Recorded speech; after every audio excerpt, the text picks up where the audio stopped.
You know what's funny about this? I've always thought that the first verse, when the vocal melody sounds like Bananarama almost if you listen to it. It starts in a certain way, and the song actually sounds quite a lot like it.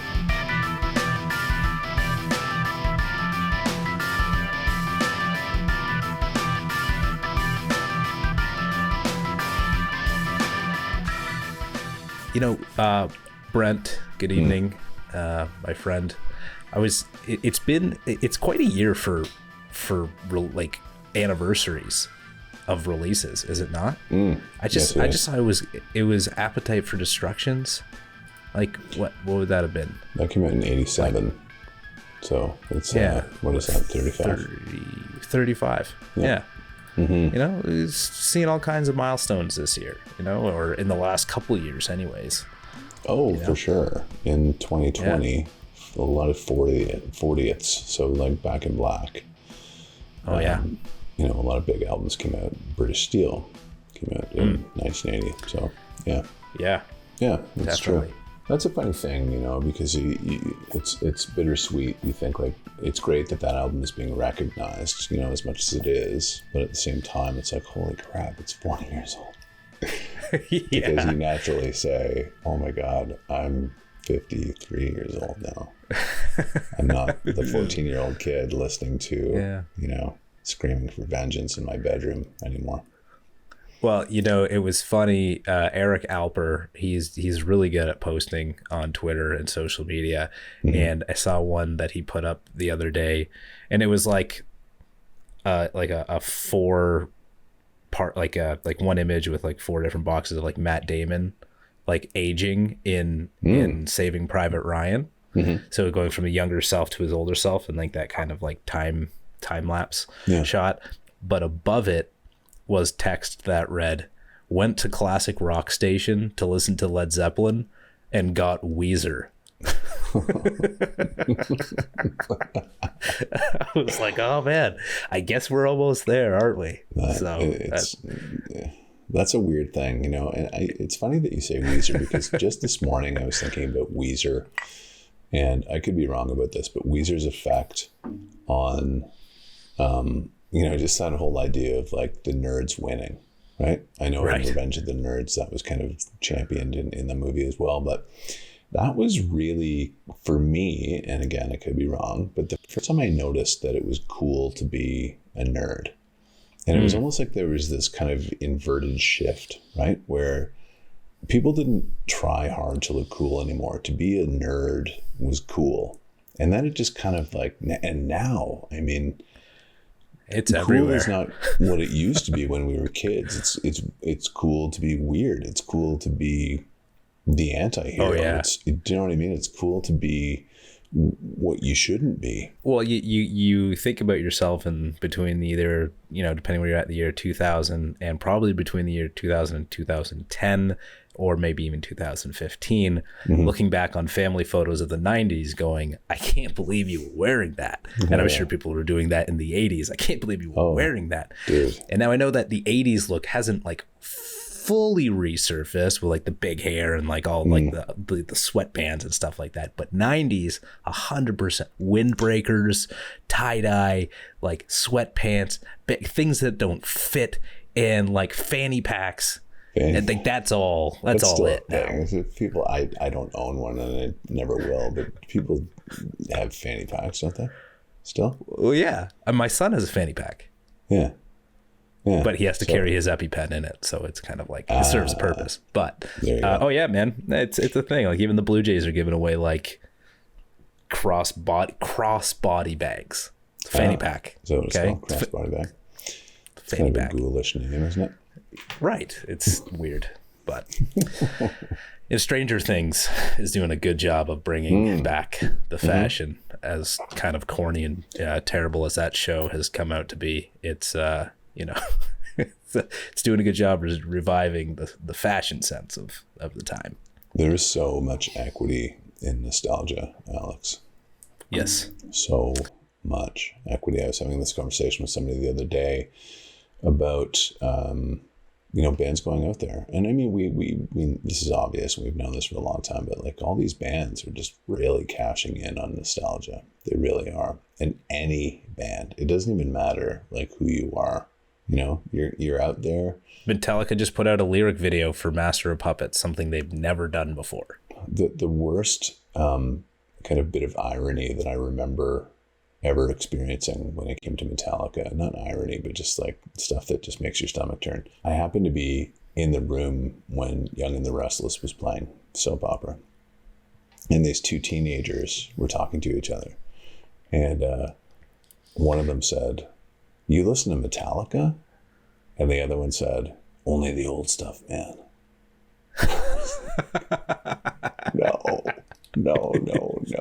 No. Where's the remote? Change. No, yeah. That's not cool. Well, what were you doing when Lovedrive came out? Were you passing through the room and then you stopped and you heard, "Loving you Sunday morning," and you kind of stopped and that's what happened? No, man, I had this record. No. I went to the record store and bought this record. This one, eh? Because I was a massive Scorps fan. No kidding. Oh, God. Yeah. Wow. Had nothing to do with the cover art, eh? Just the music. We're going to talk about that. Yeah. All right. We're going to talk about that. I was like 10 when this came out. And so that freaked me out, because I remember seeing this on, in the record store, they used to display the LPs beside each other, and there was probably like, maybe 10 across and 4 down. And you'd see that was up there, and you could take that record down as a 10-year-old kid and flip it over. And by the way, that woman on the cover is, her boob is out when you flip I don't know if you know on that. The back. Do you know that? Oh, I did not know that. Okay, so for people who are not familiar, Lovedrive, there's it's situated in the back of a limousine. It's two wealthy people, a man and a woman. The woman is sitting there in a dress. The man is sitting there in a suit. His hand is attached to the woman's naked breast by the huge thing of bubble gum. And when you flip the record over, they're holding a picture of the Scorpions and laughing. And she's topless, and you can see one of her boobs. So, and that was out there. And this is really funny. Here's a funny fact about that. Okay, Klaus Meine, who's the singer of Scorpions, when they were approached to do this by Hypnosis, was the artist Storm Torgerson. That's right. Sorry. Okay. And they loved the idea, and the only place they had a difficult time with it was in North America, the US. But Klaus Meine said, that confused me, because when we initially were ready to put it out, I thought it was going to be fine. And the guy said, why? And he said, because, and this is a true fact, only in America do we play and women flash their boobs. Nowhere else in the world. And that's wild. It's a big deal when we go in America, like in Europe. Lovedrive got no problems. The album went through, boobs, big deal. America, censored. And yet that was the only place in the world where front row, all the women flashed their boobs. It was, that album cover, I feel like it was really weird. I didn't see bubblegum at first. I thought it was like skin or something. And like it was...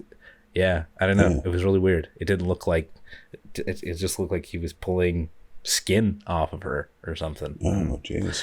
So it was kind of weird until I read that it was bubblegum, and I was like, oh. I always thought that was such a cool idea. Because, as a kid, record cover art was just so amazing, It was really... You almost appreciated a band on a new level when they had cool cover art like that. Yeah. And the sad thing is that was replaced by just a scorpion with a black background and a blue scorpion with their logo underneath. It looked super boring when people made us think about it. So how did you get your hands on the one with the Nike? Because it was just out there. It initially was released in that way. originally that was the cover, and then I got it, and my mom didn't think much of it, of course, but and then there was a mild kind of outrage, and then the new version came out, and it was just like a black cover with a blue scorpion and the logo underneath. So the eternal question remains. Yes. Okay. Did you like it? I am not a Scorpions fan currently. I've felt so bad coming into this conversation knowing that I was going to say that. There's some good songs on here, but overall I'm like, it's rock to me. I don't know. I wasn't I wasn't so captivated by it. I was listening to the record earlier, as I often do before the show, and I always try to think like, okay, is he going to like this? Is he not going to like this? And there was, we'll go through the songs, and I can see why you didn't like it, but there are a lot of things about these songs that I thought that you really might like. Right, because you thought that maybe by this point I had evolved as a listener in music and an appreciating. Yeah, no, I'm just kidding. I don't think that you thought that. But I was thinking about Iron Maiden and Judas Priest, and there are some Priest Maiden like kind of passages in here that we'll get into as we talk about the particular songs. But I thought that we'll see. Yeah. Okay. Well, you know what? Loving You Sunday Morning was it's a interesting kickoff, cool riff. I like the chorus, actually, as much as it's kind of that weird like Metal Gods thing where it's like a nice, like a cool driving riff, and then all of a sudden the chorus is you're kind of like, oh, what's going on here? And by the way, no, I am not comparing this to anything. I want to make sure that I'm not coming in here being like, well, coming off of Judas Priest. I'm not saying that again. I'm not. I tried to listen to this as objectively as possible, and tried to listen to it and tried to really like, and we'll talk about the stuff that I did like about this album, and I think it'll correlate to the stuff that I like from the other stuff. But yeah, I just I wasn't excited, and I feel like I say that like a lot too. It's like I wasn't excited coming back to this album time after time. You haven't said that for a while, because you were on quite a Maiden Priest stretch there. You went on a really good jag for a little while. That's too bad that you didn't get a lot out of this. But I mean that's the bargain, I know, right? That's what we're doing here. And I started to be like, well, you know, what does that put me in? What kind of people does it put me in? Because I know that a lot of people like that watch this and listen to these things, like they're Scorps fans. They're fans of like things that we listen to, and like a lot of these things. And I'm like, well, what does that put me under? Like, what kind of a grouping is it that like I like Judas Priest and Maiden, and I liked, you know, most of Appetite for Destruction, and you know, but like when coming to an album like this, where I'm kind of like, does it make me like not a true hard rock or a metal fan? Does it make me like and then I was like, well, I'm sure there were people at the time that didn't like Scorpions, so maybe I'm just one of those people. Yeah, no, you're right, and I will be the first to say that Maiden and Judas Priest are quite different from Scorpions. You know, at first blush, you lump them in together. Good, yeah. I don't like doing that. Maybe not Maiden for me. But Maiden and Judas. Here's how I see it. Maiden and Judas Priest are like really heavy bands. They're heavy metal bands properly, right? Scorpions is not a heavy metal band, and I know that people are going to scream bloody murder when I say that, but they're a German hard rock band.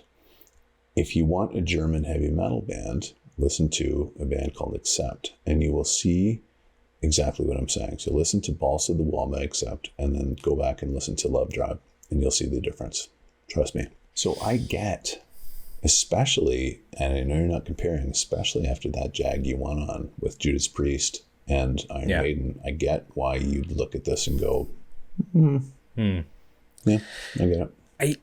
I tried. I can't say there wasn't like any influence, but I don't think there was much, because I still, if I liked the riffs, if I liked the way that they went, then I'd be on board with it. It just didn't resonate with me. The songs, the music, and just how a lot of these songs kind of came together.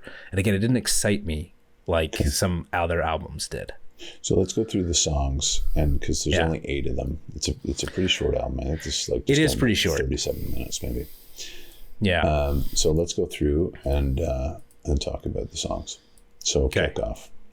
Yep. Sunday Morning. Yeah. Cool. Like kind of like awkward opening with a few like those notes. Do do do do do do do do. Kind of like. It's an interesting way to kind of start the album, especially for what this album was taken for, right? When it came out, right? Or when, like, once it came out, it kind of revived Scorpions, right? They had just lost, got rid of Uli John Roth, and they kind of brought back, Michael Schenker and Jabs and stuff like that. So this was really, when I started hearing about that, it was kind of like with British Steel. I was kind of like, why this album? Like, what was it about it? And so it's kind of interesting to hear that it kind of started out that way. But good verse, good chorus, and like nothing wrong with it, but it's good. It's a good song. Yeah. I mean, I feel the same. I like it. And it's cool because I really cranked this up down here in the house. Yeah. I really appreciated the acoustics of it. Like the guitar is mixed very nicely on this record, I find. It's crunchy. Yeah, totally. And it's digestible, I think, to all. Like, Def Leppard was big for appealing to the female audience and like and a younger audience, and as well as the hard rockers. And I could see this album doing the same thing, especially with a chorus like this kicking it off. Well, Scorpions is a band, and it's funny because when I'm a huge kind of study of this genre, this time period, we'll say, like the 70s and the 80s, right? And watching these bands kind of move through time periods and change a little bit. Like Scorpions did the same thing that Judas Priest did. And Rush, they used to wear those flowing robes, and they looked like gypsies. But then the 80s changed all that, and those guys started wearing leather and headbands and stuff like that, and tight pants, and and it was like, and their music changed a little bit because you see this movement. And I don't blame these guys for doing this a bit, right? Because you don't want to get left behind, especially after all the work you've done. But it's really funny because when these guys came out in the 80s, they had an album called Love at First Sting and did very well. And they were very smart because what they did next in the 80s, after having amassed a full decade practically of albums that nobody really knew, I shouldn't say really knew, a lot of people knew them, but that was the thing that surprised me, though, like, not to really totally interrupt your thought, but is like how long they had been doing this before getting to like their stuff from the 80s. Right. Like, I thought they were an 80s band. No, see, that's the brilliance. So sorry, I was being a little long-winded there, but the thing, what they did was they could have released another album after Love at First Sting because there was a number of hits. Rocky Like a Hurricane obviously is a mega hit. But what they did was they released a live album, and people were like, what? A lot of people thought this was like the Scorpions' first record, Love at First Sting, right? So in 85 or 86, Worldwide Live came out. And what they did was they introduced their new fans to their old music. In the bargain, selling like zillions of records, right? Because people went back and said, The Zoo? What album is that on? Right? Or like, Loving You Sunday Morning? What album is that on? And everybody went back to the back catalog, and it was like, wow, that's super smart. Whoever thought of that is like a marketing genius, right? Totally it's brilliant. Such a bizarre thing to do, but it totally worked. That seems to be the running thing as well. Like Kiss live album, blow up. Judas Priest live album, blow up. Scorpions live album, blow up. Like there's seems to be this kind of trend. Even Maiden, right? Like live album, blow up. Like there's something to be said about that sort of strategy, whether it's to introduce them to old stuff or just have a really good live album for people to listen to get them into your stuff. Yeah. For Scorpions, I think it was particularly advantageous just because I think, you know, people knew Lovedrive, maybe like stylistically it was a little bit different. Animal Magnetism came after that. That was just kind of a weird record. But then Blackout was really, you know, people were into that. And then Love at First Sting, they really kind of, you know, achieved some notoriety. But there was like Taken by Force. There was Virgin Killer. Lovedrive is like their 6th record, so they had 5 records before that yeah, you know, they were okay. I mean, like I like a lot of them, but some of it's just convoluted. Cool. A little bit of history lesson there, folks. Sorry. A little bit of a walk down history lane. The Scorps there. Yeah. No, but necessary, man. Like it's like it's necessary. I mean, again, like they have their influence, they have their fan base, and you know. Another piece of meat is cool. I actually dug this tune. This was like, yeah, all right. I felt this one. Yeah, it's good. And Michael Schenker plays a solo on this actually. Oh, cool. So I think he had just left UFO. UFO kicked him out or broke up or whatever, and he came back into the band. Drinking problems. Go figure. Ooh, yeah. Well, all those guys and Schenker too. Schenker is a massive drinker. Oh yeah, but such a good guitar player. Yeah, so good, and he was Rudy's little brother.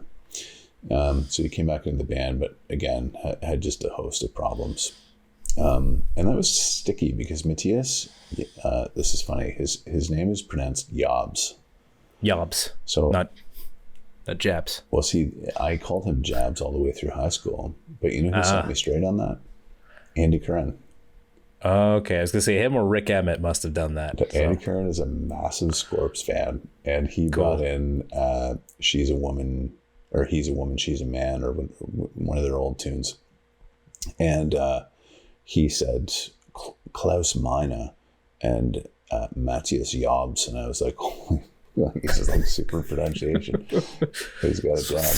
25 years of my life just calling the guy Jabs. Matthias Jobs and Klaus Man. Right.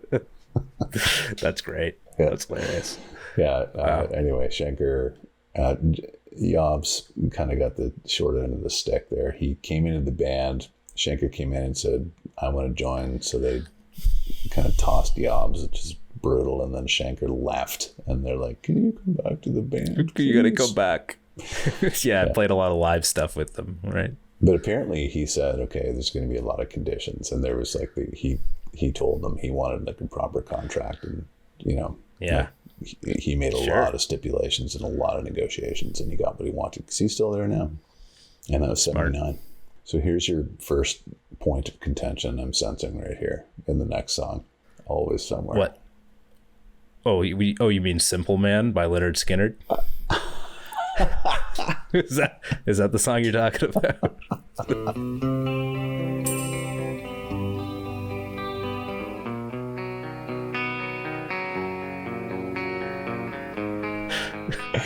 Bum bum bum bum bum bum bum. Like, jeez. It's just they have a formula, right? There's no. I was listening to this earlier, and they have all these songs sound the same. That they have these. They're known for rockers and they're known for ballads. That's this. Yes. Like Scorpions kind of. That's their thing. But all these ballads are very much kind of identical to each other, and they don't have a lot of zing. They just kind of, you know, they're kind of sleepy.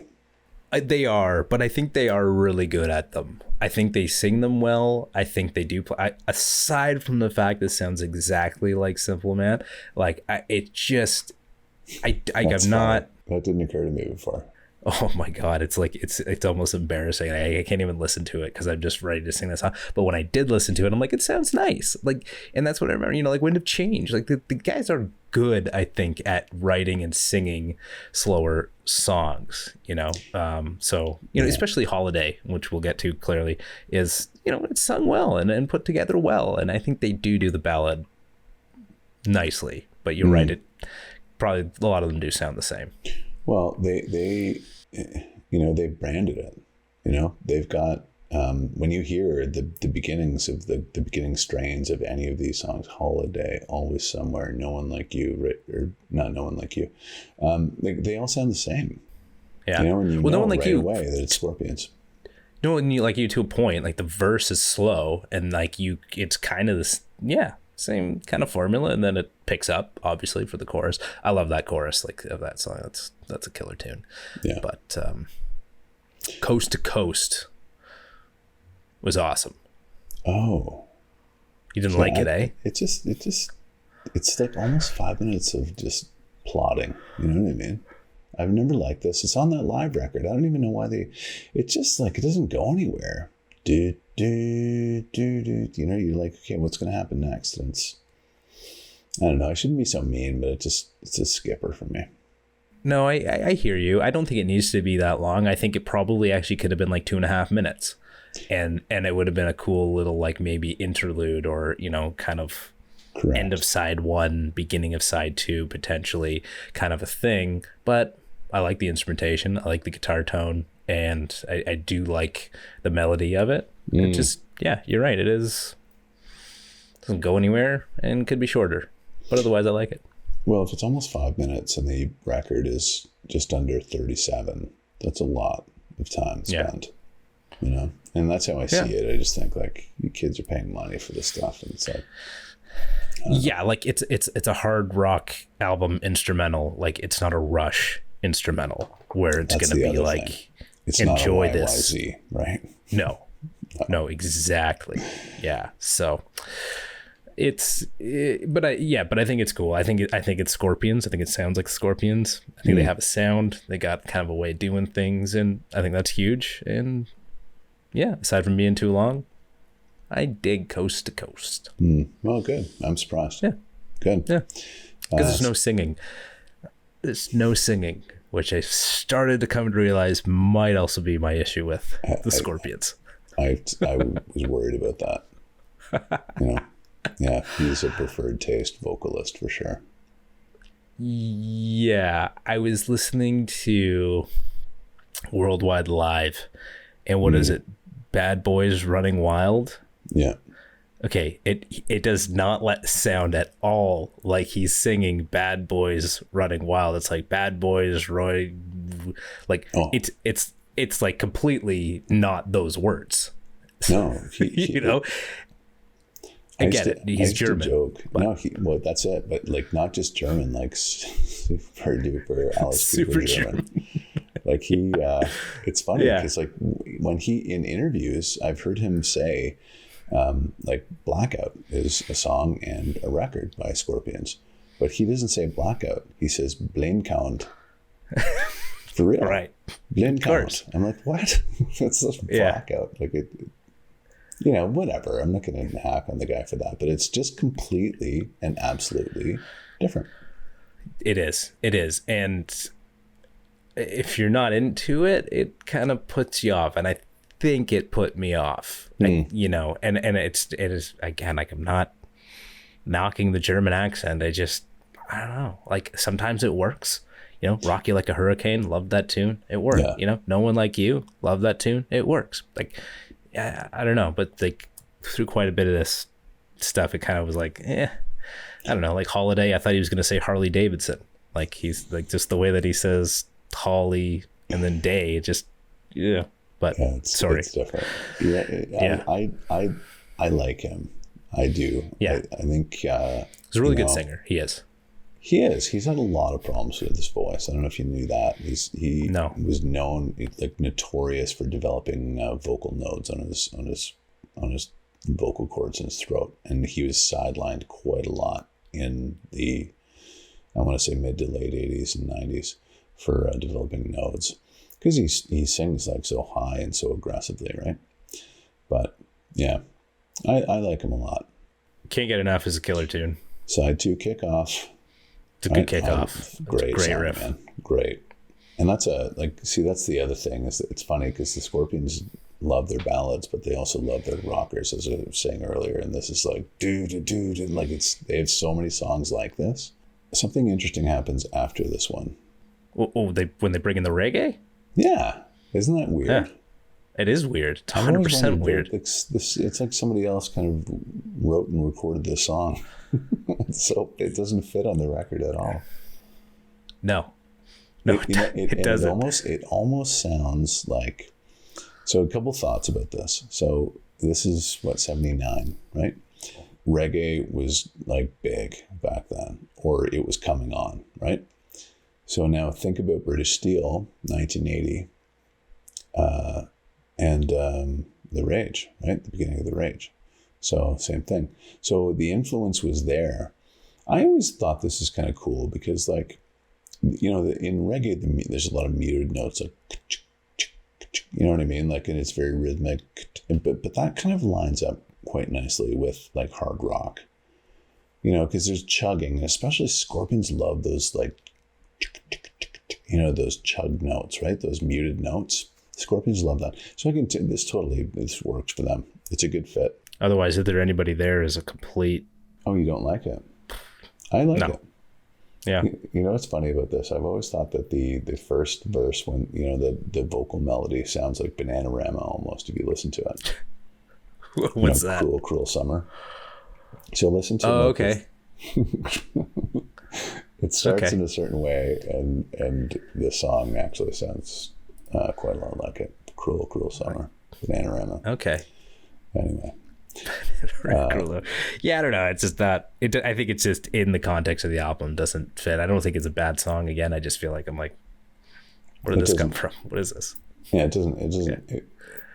I would love to know the story behind this, because somebody obviously opted for this, and like, where does it come from? Because it doesn't fit the rest of the material.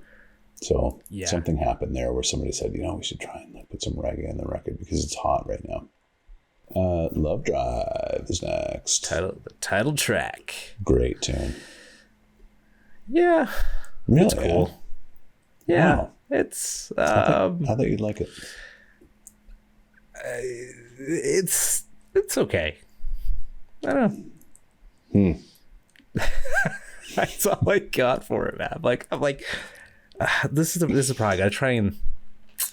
Gotta put as much zest sometimes into every record, but I find it tough when I'm not into it, when I'm not like super excited. Like, I get it. I want to learn about the band, but you know what? There's nothing preventing you, Alex, from panning records like outright and just saying, this is not good. It's just not good. Thank God. No, you can. Like, don't feel like you'd say, I don't understand it, maybe. Like, yeah, right. Okay, perfect. And you don't like it, so I don't. Yeah, fly your flag, man. Again, you know what? I think these guys are good at choruses, though. I think the Lovedrive chorus is pretty good. Like I said, I think Loving You Sunday Morning chorus is good. Another Piece of Meat, like, that's good. Yeah. But I just feel like overall the songs don't tickle me. As the editor of this program, you hate when I mix strikes like live, right? No, it's pretty good, because you know what I do is I just take the audio out, and it's just like you're just doing stuff, and like it's just silent. So I actually make you sound like a ninja because you're doing everything so quietly. Yeah. Sorry, I'm trying to do it. Nice. This is gonna be so. This is, you're gonna have to like edit this out. And I just I'll help you out here. Perfect. That's great. Maybe I'll just like one more little finger here. I think you should. You were drunk last week. I don't think I was drunk. I didn't wake up with a I didn't wake up with a headache, though. Oh, I thought for sure you would have. No, I didn't. I thought that you were Holiday. I don't want to talk about that anymore. Okay. Let's talk about Scorpions instead. Listen, I'd much rather talk about Scorpions.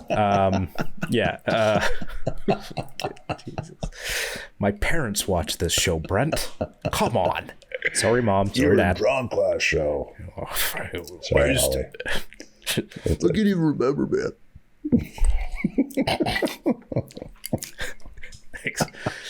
Thanks. Frick. I misread the situation. I apologize. It's fine. It's fine. I'm the editor. I'll edit it out. Yeah. All right. Holy day. You go, then I'll go. Holiday. Again, I think they're good at writing music, but I don't like it. Just wasn't into it. This, for me, this song has always been kind of repetitive, and it's like Coast to Coast. It's way too long. You could really condense this. And if you think about it, this album, like I said before, is just under 37 minutes, I believe. And this song is easily more than 6 minutes. So I think so. If you look at it, what is that? That's like 1/6. So it's almost 20% of the record. It's almost 1/5 of the bloody record. This holiday song. Like, what? Yes. Who was in charge of this? But again, this album did it changed their fortunes. What's up with that? Totally did. People say this is the Scorpions' best work, or Scorpions' best work. People say that. I mean, that's like looking at a Jackson Pollock and saying and saying that's his best work. Yeah. The guy sneezed on a canvas with a bloody nose. Okay. And you're calling it that his best work. Just to clarify, the reason why I gave you this Scorpions record is because of that. This is like, I always think about entry point records for you, right? British Steel, I kind of misfired on that one, but I would do it again just because I think that that's a good intro to the band for you. And I think that this was probably the best intro for you based on like their entire kind of catalog of work. Now, I'm a little bit worried about your rating here. Yeah, I would be too. This is an easy 2 out of 5. A 2. This is not even a passing grade.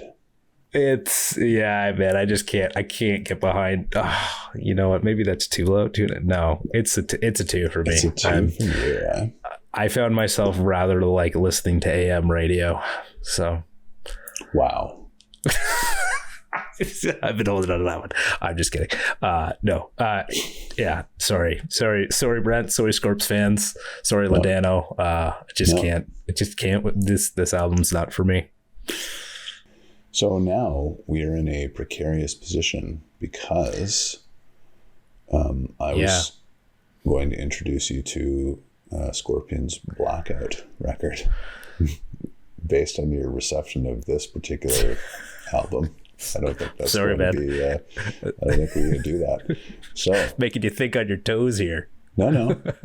I'm kind of thinking now that I think we should do a Police record. Cool. What do you think? Is that too much of a departure? Should we ease our way back? Because you can only do so many of these hard rock records, right? Yeah, I agree. Man, I sent you a message and I don't know, like it can happen at any time, obviously, but I sent you a message last week with a picture of a documentary I was watching. It was a Triumph documentary. Really?